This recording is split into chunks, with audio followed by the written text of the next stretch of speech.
Coming up next on The Voice of Alabama Politics, Congressman Gary Palmer praises Biden's infrastructure deal.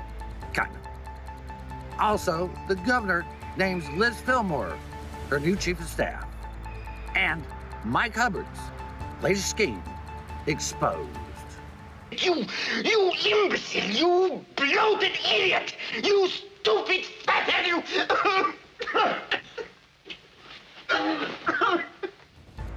What a dumb bunch of crooks. All this and much, much more coming up next on The V.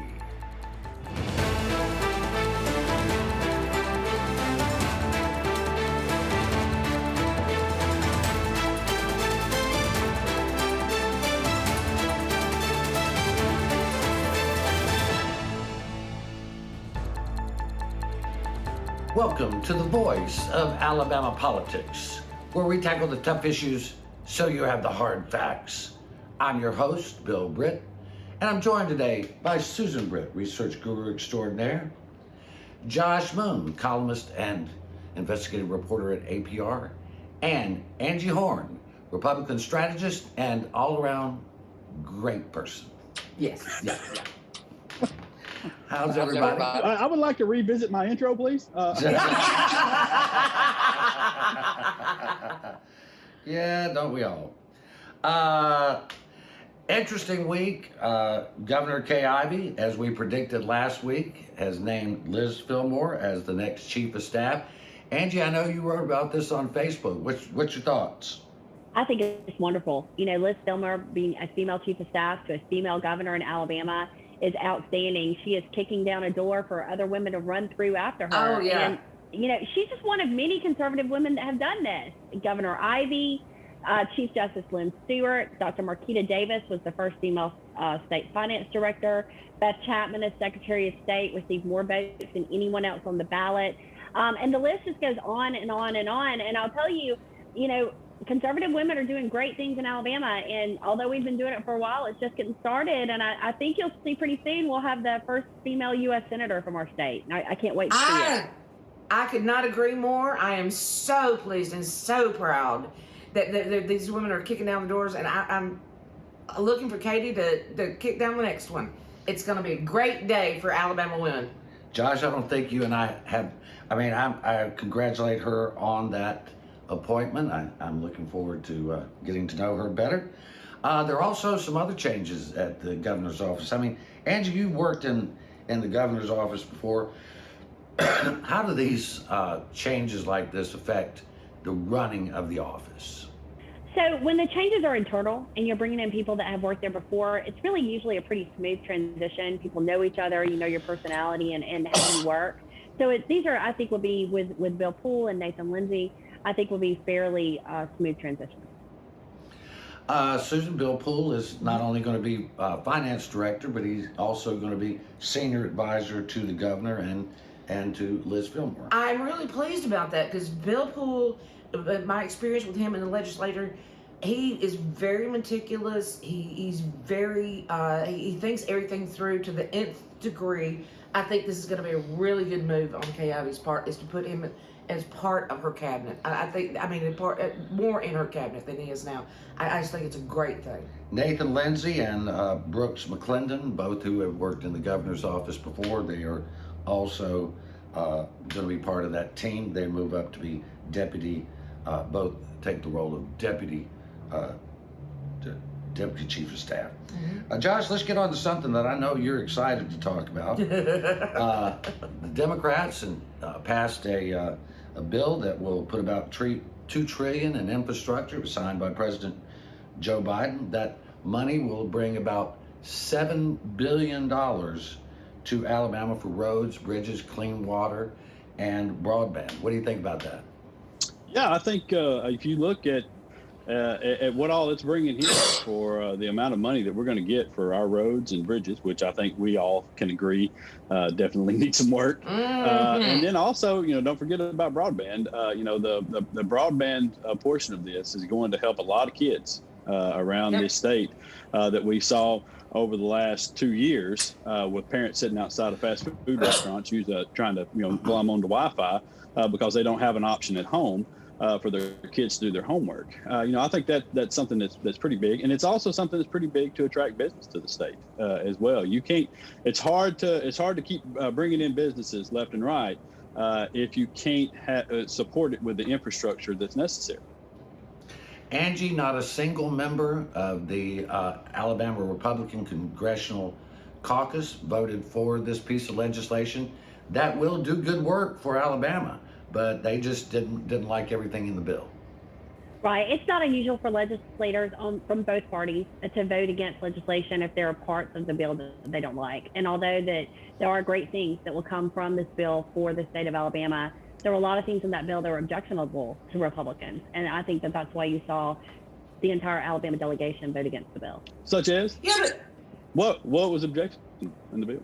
Well, you have it when you're looking at close to, $2 trillion. I think that the Republicans had the same objections that the Democrats did when Donald Trump tried to do the same thing, Josh. Well, actually, the objection that we had to Donald Trump was that he was giving rich people a big tax break. That's what we had an objection to. Doing the infrastructure, Democrats were on board with it. He couldn't get it through the Republicans. That was the problem. Is he couldn't get it through the Republicans and pay for it. See, Joe, that's the difference. Joe I Biden love the paid for this. revisionist history of the Democratic Party when they're paid trying for to this. justify their hypocrisy. He paid for this. I know that's a foreign concept to Republicans to actually pay He for hasn't the things paid that for anything. This is Oh, going to he's add to the paid for it. deficit just as much as the Trump thing. No. It's all Hey, I You wanna can say no all you want. It doesn't make it fact. No, it is. Hey, I want to jump in here 1 minute. Gary Palmer made national news. Congressman Gary Palmer made national news this week because he praised the bill, and then he had to back. He praised portion of the bill, the Northern Birmingham Beltway. He praised that. That's going to be a huge. But he voted against the bill. Republican He hypocrisy. voted against the bill. Perfect Republican hypocrisy. Here's my very important project that you could please give me $350 million for. Okay, here it is. I'm still voting against it because I don't like that somebody else is getting money for I their have project. absolutely no defense of Gary Palmer. This is an amateur move. It was an absolute ridiculous move on his part to go ahead and amplify what he was getting out of the bill that just a week before he was throwing a tantrum out of. I won't justify that, Josh. Unlike you, I don't blindly follow my party. Gary Palmer made a terrible error, and he should really fire whatever staffer convinced him to send out that press release. They should be on the unemployment line today. What about just firing the people who convinced him to vote against it? Why not just vote for the thing he worked with on a bipartisan level? He worked with a Democrat to put this thing in, and then he voted against it. The guy from Maryland voted for it. I don't understand what you're doing. I don't live in And Maryland. here we were worried about y'all having something to argue over. Jesus. Well, the thing that I find interesting is that mostly in the past, these infrastructure bills, hard infrastructure bills, which is a good 80, 90% of this one, have always been bipartisan. We've gotten to the point we can't even decide that we want a bunch of money coming to the state. Oh. We're going to spend it, Angie, whether we like it or not. But we're going to have like to Mo hold Brooks. We're going to have to hold it right there. You're watching The V, the voice of Alabama politics.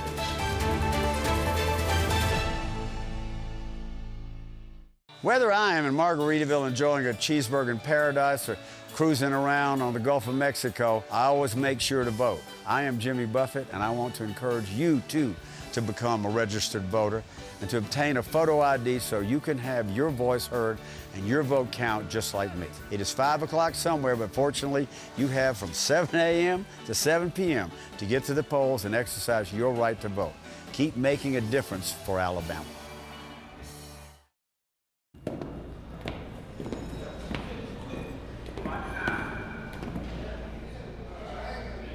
So you got caught speeding. But this time you got more than a ticket.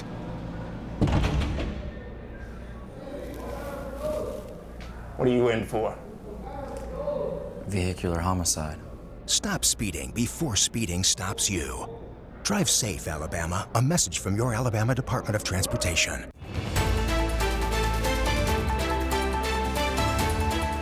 Welcome back to The V, the voice of Alabama politics. This past week, the Attorney General's office answered Mike Hubbard's request that his sentence be reduced by another year. That would mean he would serve only 1 year in prison. But the AG, I must give them compliments. They did an amazing job. In their court filings, they showed that Mike Hubbard told people on phone calls from prison that he was not sorry for what he did. He told them that the Supreme Court were a bunch of wussies. He also said that law enforcement was not doing a great job either. And then, Susan, he came out and said that they had a plot. They had a plot to put legislation into the prison special session that would allow him to get out of jail early. A plot. Mike Hubbard had a plot? Oh my God. That's all that man lives by. I mean, yeah, they were going to put an amendment to the prison bill that would allow him to get out of prison early. It was ridiculous. It was something like anybody who's been in under 5 years, if they say, oh, I'm so sorry, I didn't really mean it, then they can get out of jail. And he told his wife the day he signed the filing that said he was so sorry to the people of Alabama and all that. He said, I had to hold my nose to actually sign that piece of paperwork. I mean, Jesus, 611 calls on this, 436 pages of emails on this plot in a year to get him out of prison. Josh, I mean, this is embarrassing for criminals. I mean, because he is so dumb. He didn't realize they were recording him on the phone or something. He had a code. He had a code. Yeah. Go on, John. He I think he realized it. He just didn't care, apparently. I mean, because they told him twice on every phone call that he was being recorded. He and everybody else that answered. And so he had to know, and you knew that he knew, because in the filing, the AG's office says that they use code words for people. Yep. They called his wife the quarterback. They were calling Billy Canary, his old friend and former BCA head, another name, and had names for the judge and the attorneys, the lobbyists. Everybody had a code name in this thing, and they were all working on this plan, the surgery, as they call it, or the operation. That they were planning to try to get Hubbard out of prison, and they were going to try to insert legislation into the criminal justice reform portion of the prison deal that would have allowed him to walk out, him and others, presumably, to walk out of prison way early on this, assuming that the warden would sign off on it. But it's what's most troubling to me is not that Mike Hubbard tried this. We know who Mike Hubbard is. It's who he's always been. This is the same guy that's in prison. It's the reason he's there. The most troubling part to me is that he apparently still has friends willing to do this sort of nonsense with in the legislature. Elected lawmakers were going along with this in this, and that they're in there, and we're going to get their names eventually because those recordings are public record. And it's, eventually that's going to come out who all was trying to help him do this. And I think some people should be ashamed. Angie, I mean, weigh in on this. I mean, how are Republicans still trying to help this convicted felon who so embarrassed the party, so embarrassed the state, and betrayed his oath of office? Like, I think it's absolutely shameful what has occurred. It's that AG filing made my stomach turn. But the good news, if there is any of this, is that it didn't work. The Republican legislators didn't go along with it. They said, no, we're not going to do this, and Mike Hubbard's going to sit in jail. But I look at this from a little bit of a different view. As Susan mentioned earlier, I once worked for a governor who found himself in a scandal and was, had to leave office. And when things like this happen and Mike gets himself back in the news, sure, he's hurting his family and his friends, and he's hurting the taxpayers, but he's also hurting staff members again, people that were innocent, people that testified against him, that now have to get drugged through this again because every news clip has clips of that trial where innocent staffers are seen walking in to testify against him. All of these guys are trying to put this behind them, the innocent staffers that work for him, and now they're all going through it again, and it's like the nightmare that won't end. So if Mike doesn't care about his family or his friends or the taxpayers, I certainly hope he realizes what he's doing to the people that work for him. And that's something that I brought up yesterday was that, there are people that look at those of us who went through all of this and say, just move on with your life. This is not something you just move on from. This is something that we all went through. It was terribly painful, and you can't just put it aside and walk away. It just doesn't happen. One thing we learned from chasing crooks in politics is that they hit back and they hit hard. Yeah. I do want to bring this up and get you both to weigh in on this. I mean, Billy Canary, former head of the BCA, still trying to help out his buddy, Mike Hubbard. The other interesting thing, Lance Bell, who was Hubbard's former attorney, he's listed as been one of those who weighed in on, who was helping with the plot. Now, Angie, Lance Bell is going to run for Jim McClendon's open seat in St. Clair County. Unopposed. Right now, we haven't announced yet, but right now he has no opposition. I mean, how do you elect a guy to the Alabama Senate who was helping to try to get a crook out of jail?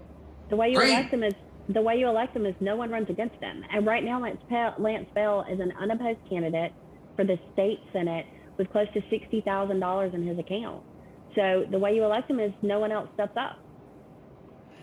Yeah, well, hopefully put somebody else on the ballot, and you would think for the party that this would be this sort of shameful thing would be something that they would want to get behind them, and the best way to do that is to make sure that the people that were involved in it and are still involved in it aren't in office somewhere. I'll say this though, Lance Bell in St. Clair County is loved. He is a loved guy in St. Clair County, and I think part of that is why he's not opposed. So.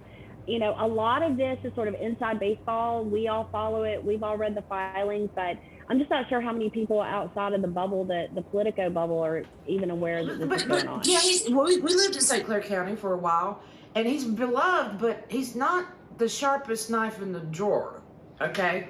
Well, he's certainly not the brightest bulb in the chandelier. Whether he can spell it or not, I'm not sure. But Lance Bell, he needs opposition for sure, because this is not the kind of senator St. Clair County needs representing them. Exactly. We're going to have to leave it right there. You're watching the voice of Alabama politics. We'll be right back.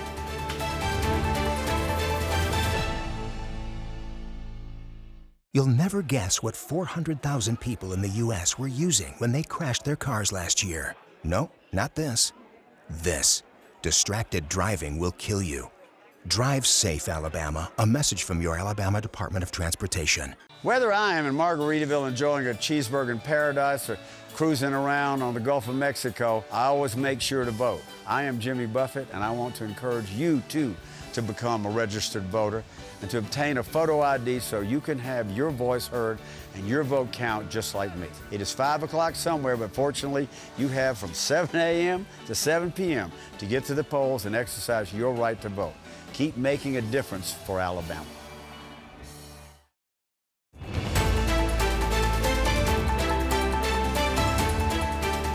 Welcome back to the voice of Alabama politics. Angie, this week, last week, the Alabama Retail Association announced their endorsement of Katie Britt for Senate. She now has their endorsement. She also has the endorsement of the Farmers Federation. And these endorsements, some people think don't matter, but retail folks and farmers, that matters. I mean, absolutely matters. I mean, these are two very large populations within Alabama, people who are involved in agriculture and people who are involved in retail. And so what happens with those endorsements is the members of those populations will get information from the Retail Association and from the Farmers Federation saying, we support Katie Britt and this is why, and we're asking you to vote for Katie Britt. And that's important not only because of the name awareness and support it gives Katie, but it's also important because that's getting out the vote on election day that she doesn't have to spend her millions of dollars on. They're going to help her do that. And I think the other thing it shows is, farmers and retail workers, these aren't, big hog business people. These are everyday normal humans, real Alabamians who support her. And when you contrast that with, what her biggest opponent right now, who is Mo Brooks, his only endorsements are coming out of Washington, D.C. And so it looks like you have swamp endorsements for Mo Brooks and you have real Alabamians for Katie Britt. And I think you're seeing that reflected in both campaigns. Josh, I want to throw this over to you. It looks like, are the Democrats going to run anybody for U.S. Senate? Yeah, they will. There'll be a candidate. There'll be a candidate on the ballot that I think that people will like. It'll be. Huh? Care to tell us who? No, I'll let you know when I know. But I'll tell you this: that candidate will have better policies than Katie Britt or Mo Brooks or whoever comes out of the Republican Party. It'd just be a matter of getting those policies out to the people and helping to make them realize that that's the case. I mean, farmers, for example, are going to be really aided by the infrastructure deal and would also be aided tremendously by the Build Back Better plan that's trying to be pushed through Congress right now. Because it does address one of their biggest concerns, which is climate change. And you ask any farmer in this state how climate change has affected their bottom line, and they will tell you immediately that it's had a huge impact on them over the last few years, and there's only one party willing to address that. Yeah, they're killing their cows. I don't think they're going to like that. Nobody. What are you watching? Where do you get this from? You're just surfing Breitbart all day? Is that what you're doing? I don't. Nobody's trying to kill their cows. What are you talking about? There's a cattle methane limitation in your wonderful bill. You should go read that. it. Is not no. That is not part of that bill. That is not part of that bill at all. I'll send it to you highlighted right after this. Are flatulent cows really a political issue now, Susan? Yes, they are. Yes, they are. Yeah, the amount of methane from cattle is a known cause of some of the problems that we have in terms of climate change. Now, is a reduction of that something that we're looking at as a potential to reduce those emissions? Yes, they are. Can't we just give them some Tums? Can't we give them some Tums or an antacid of some sort? All right, we need to move on here. One of the things. By the way, we do kill cows. That's how we get the hamburger. Right. It doesn't come from Walmart. Angie, you brought this up. Senator Shelby has made it known to some folks, and we believe this reporting is true, that he is going to give $5 million to counter the effects of folks like Club for Growth that have said they're going to give Mo Brooks everything, whatever he needs. Mo made a big deal about Katie getting $5 million. She's not going to get it. It's going to a super PAC that supports her. Mo Brooks made a big deal out of that, but he didn't say anything about the millions that have come from him, from Club for Growth. Or right here? The money that Shelby is giving Katie is Alabama money. Club for Growth is not Alabama money, folks. Yeah, Angie, so first of all, if you that? look at Katie's financial report, there's not $5 million from Richard Shelby in there. There's $2,600 from Richard Shelby in there, or $2,800. Right. It's not going to her campaign. But if you look at Katie Britt's report, financial report, versus Mo Brooks' financial report, Katie Britt has raised 3 times as much money, but 90% of her money is from the state of Alabama, from individuals within the state of Alabama. If you look at Mo Brooks' money, it's not very much of it, but the majority of what's there is from out of state. So, those people don't get to vote. So the people that are getting to vote are the people that are donating to Katie's campaign. Mo is relying on people like Club for Growth, who spent millions of dollars in trying to defeat President Trump. He's relying on them to come in and save him. And it's interesting because they made a comment last week in the press. Club for Growth said, we will spend whatever it takes to get Mo Brooks elected.